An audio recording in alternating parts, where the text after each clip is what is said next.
இந்த பையன் நடுராத்திரியில பாத்ரூம் போயிட்டு வந்து லைட் ஆஃப் பண்ணதும் இவனுக்கு பின்னால ஏதோ ஒரு கருப்பு உருவம் தெரியுது. என்னடா இது இருட்டுல யாரும் நிக்கிற மாதிரியே இருக்கேன்னு லைட் ஆன் பண்ணி பார்க்க டக்குனு அந்த உருவம் மறைஞ்சிருது. இப்படியே ஒவ்வொரு தடவையும் இவன் லைட் ஆஃப் பண்ணும் போது அந்த உருவம் தெரியுது. அதுவே லைட் ஆன் பண்ணதும் டக்குனு அது மறைஞ்சிருது. அட இது நல்லா இருக்கேன்னு கொஞ்ச நேரம் இப்படி அது கூட விளையாடிட்டு சரி இப்ப பேய பிராங்க் பண்ணி பாப்போன்னு லைட் ஆஃப் பண்ற மாதிரி ஆக்ஷன் பண்ணா அது கிளிச் ஆகி வெளிச்சத்திலே தெரிய ஆரம்பிச்சிருது. ஐயா இது என்னடா பம்பா போச்சுன்னு திரும்பவும் அதே மாதிரி ஒரு பிராங்க போட அந்த பேய் திரும்பவும் நார்மல் முடிக்க போயிருது. இது வரைக்கும் பண்ணதெல்லாம் போதுன்னு மூடிட்டு போய் தூங்காம திரும்பவும் தொடர்ந்து அந்த பேயோட சேர்ந்து லைட்டோட சுவிட்சை 1000 தடவை ஆன் ஆஃப் பண்ணி விளையாடி இதையே ஒரு வைபா மாத்தி டான்ஸ் ஆடவே ஆரம்பிச்சிடறான்.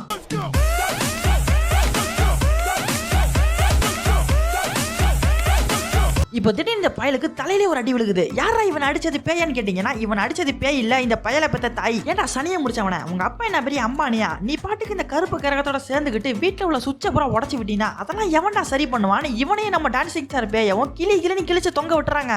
ஒரு அசிங்கமாய் போச்சு குமார்.